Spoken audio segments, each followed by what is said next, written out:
Hello everyone. सो आज के हम इस वीडियो के अंदर लेके आए हैं ब्लूम्स टेक्सोनॉमी, जिसके 3 डोमेन्स को आज हम लोग यहाँ पे डिस्कस करते हुए चलेंगे। 99% स्टूडेंट्स ये 3 डोमेन्स ऑफ ब्लूम्स टेक्सोनॉमी को याद करने में थोड़े बहुत डगमगा जाते हैं। सो आज मैं इस वीडियो के अंदर सबसे इजीएस्ट वे आप लोगों को याद रखने के लिए क्या लेके आई हूँ, यहाँ पे इस वीडियो में लेके आई हूँ। आई होप आप सब लोग एंड तक इस वीडियो को एंजॉय करेंगे। सो फर्स्ट ऑफ ऑल, हमारी जो 3 डोमेन्स ऑफ ब्लूम्स टेक्सोनॉमी है, उसके 3 डोमेन्स कौन से आते हैं। नंबर 1 आता है हमारा कॉग्निटिव, सेकंड आता है हमारा अफेक्टिव, और थर्ड वन आता है हमारा साइकोमोटर। कॉग्निटिव जो होता है वो किसके थ्रू होता है, हम लोग हेड के थ्रू करते हैं। जो चीजें हम लोग दिमाग से सोचते हैं वो सारी चीजें किस में आएंगी, कॉग्निटिव के अंदर आएंगी। Second is affective. अफेक्टिव का मतलब होता है कि हम लोग हमारे इमोशंस के साथ, हार्ट से जो चीजें, इमोशंस के साथ जो चीजें हम लोग फील कर रहे हैं, देख रहे हैं, महसूस कर रहे हैं, तो वो सारी चीजें अफेक्टिव के साथ जाएंगी। एंड साइकोमोटर, तो साइकोमोटर के अंदर क्या आएगा, हमारा हैंड आएगा। ठीक है, तो हैंड मतलब आप लोग फिजिकली कोई भी एक्टिविटी कर रहे हो तो वो एक्टिविटी जो भी है वो किसके अंदर कंक्लूड की जाएगी, साइको मोटर के अंदर। आज इस वीडियो के अंदर हम लोग सबसे पहले किसके बारे में डिस्कस करेंगे, कॉग्निटिव डोमेन्स के बारे में बात करेंगे, and then after affective and psychomotor के बारे में देखेंगे। सो ब्लूम्स टैक्सोनॉमी के जो 3 डोमेन्स है, वो 3 डोमेन्स के अंदर जो कॉग्निटिव डोमेन है वो किसने दिया हुआ है, बेंजामिन ब्लूम ने दिया हुआ है। It focuses on intellectual skills and knowledge development, कि आपका इंटेलेक्चुअल स्किल कितना है, आपकी नॉलेज कितनी है, आपकी नॉलेज कितने लेवल के ऊपर डेवलप्ड हो रही है। तो ये सारी चीजें हम लोग किसके अंदर देखते हैं, कॉग्निटिव डोमेन के अंदर देखते हैं, जिसके ऑथर जो थे, जिन्होंने ये फाइंड किया था, वो कौन थे, बेंजामिन ब्लूम थे। Next is affective domain. तो अफेक्टिव डोमेन के लिए जो थे वो कौन थे, डेविड क्राथवॉल थे, जिन्होंने फोकस किया है, it focuses on attitudes, values, feelings and emotions. तो जैसे मैंने आपको बोला था कि ये हार्ट से चीजें हो रही है, तो हार्ट से चीजें होने की वजह से ये सारी चीजें एटीट्यूड से, वैल्यू से, फीलिंग से और इमोशन से क्या कर रही है, यहाँ पे रिलेट कर रही है। तो इसके जो मेन जो जिन्होंने फाइंड किया था वो कौन थे, David Krathwohl, affective domain. And last one is psychomotor domain, जिसको किसने फाइंड आउट किया था, अनीता हैरो ने किया था।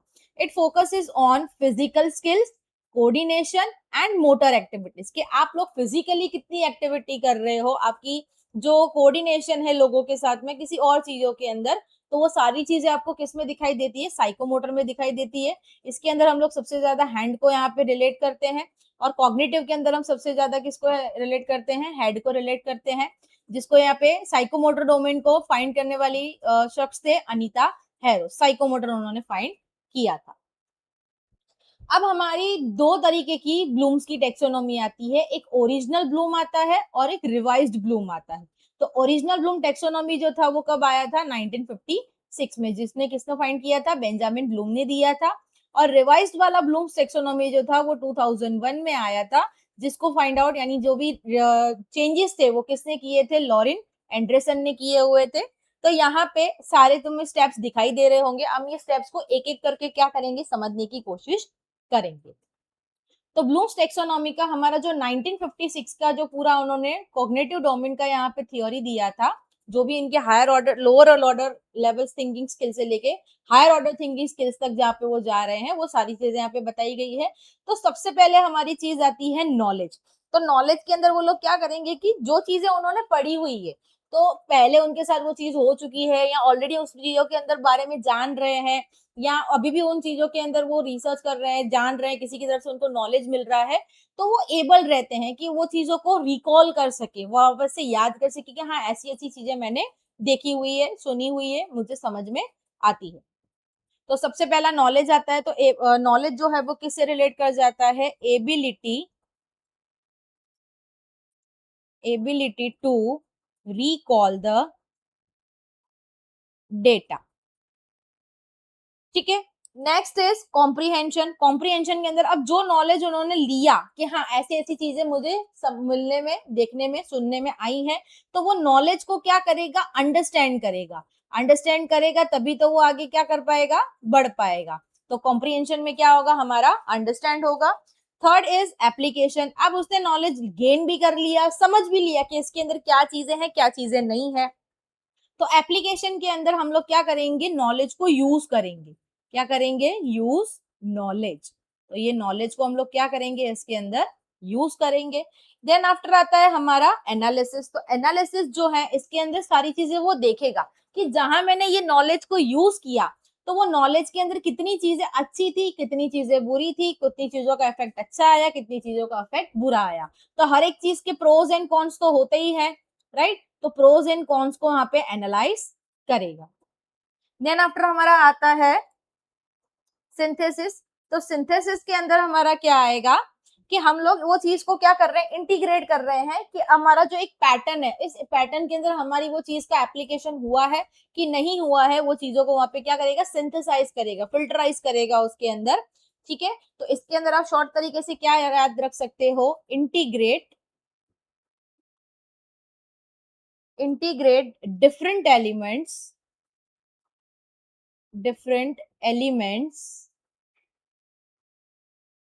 to form a pattern, to form a pattern। ठीक है, और लास्ट में आपका क्या आ जाता है, इवेल्युएशन। तो इवेल्युएशन के हिसाब से वो उसको रैंकिंग करेगा कि हाँ मैंने इतने लेवल तक वो चीज को अच्छी तरीके से अंडरस्टैंड भी किया, अप्लाई भी किया, एनालाइज भी किया, सिंथेसाइज भी किया अलग अलग पैटर्न के हिसाब से कि एक पैटर्न में वो चीज जा रही है नहीं जा रही है। तो लास्ट में वो चीज हमारे लिए उसके अंदर क्या डालेगा, इवेल्युएशन डालेगा। ठीक है, अब ये ब्लूम्स की टेक्सोनॉमी जो है कॉग्निटिव डोमेन की 1956 की, वो चीजों को याद करने के लिए आप लोगों को बहुत दिक्कत पड़ती है। तो वो दिक्कत क्लियर करने के लिए मैं आपको एक सबसे शॉर्टेस्ट एंड इजी वे आपको बताती हूँ किस तरीके से आप लोग इसको स्टेप बाय स्टेप याद रख सकते हो। ठीक है, तो सबसे पहले हमारा क्या आता है, नॉलेज। तो नॉलेज का के ले लो। ठीक है, यहाँ पे मैं लिख देती हूँ के। ठीक है, उसके बाद हमारा कॉम्प्रिहेंशन का क्या आ जाता है, सी। तो हम लोग ये यहाँ पे लिख देंगे सी। उसके बाद आ जाता है एप्लीकेशन। ठीक है, एप्लीकेशन का हम लोग क्या लिख देंगे, ए। उसके बाद आएगा एनालिसिस। तो एनालिसिस का क्या लिख देंगे, वापस से ए लिख देंगे। सिंथेसाइज का आएगा एस। तो हम लोग यहाँ पे क्या लिख देंगे, एस लिख देंगे। ठीक है, एंड इवेल्युएशन का ई आएगा, उसको हम लोग क्या कर देंगे, यहाँ पे ई लिख देंगे। अब ये के सी ए ए एस ई जो है इसको याद किस तरीके से रखना है, केसी नाम का एक लड़का है, केसी नाम के लड़के को हम लोग ये बोल रहे हैं कि केसी, आज से हम ब्लूम्स टेक्सोनॉमी के कॉग्निटिव डोमेन को कभी भी भूलेंगे नहीं।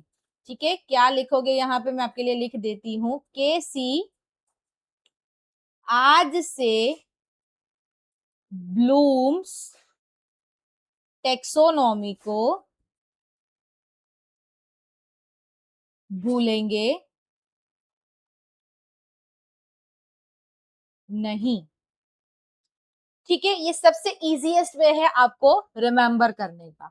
ठीक है, अब ये था 1956 का cognitive domain of blooms taxonomy. इसी तरीके से हमारा 1956 के साथ बेंजामिन ब्लूम के साथ में जो क्रैथवॉल थे, हमारे डेविड क्रैथवॉल जो थे, उन्होंने 2001 में इस चीज को रिवाइज किया।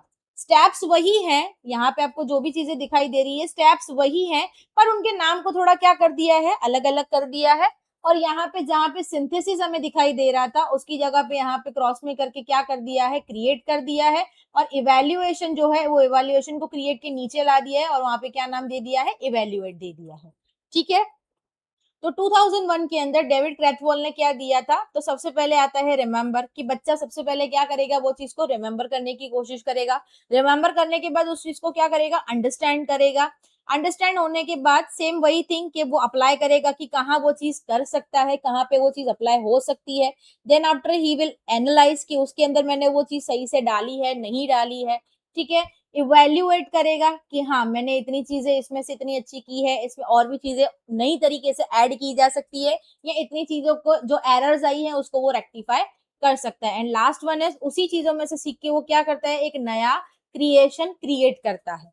ठीक है, तो इसका भी मैं आपको शॉर्ट फॉर्म दे देती हूँ। एंड यस, मेन चीज कि ब्लूम्स टेक्सोनॉमी के अंदर इन लोगों ने किस तरीके से, इन लोगों ने हमको शो किया था कि इन्होंने एक नाउन से लेके टू वर्ब फॉर्म, नाउन से लेके उन्होंने वर्ब फॉर्म तक क्या किया था, यहाँ पे हमको इंटीग्रेट किया था कि ब्लूम्स की टेक्सोनॉमी एक नाउन से लेके वर्ब फॉर्म तक किस तरीके से जा रही है।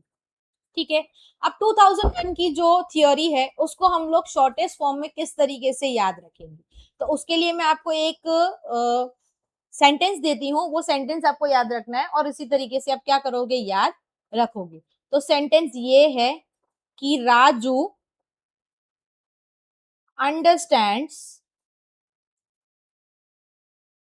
Raju understand and always earns, always earns creativity.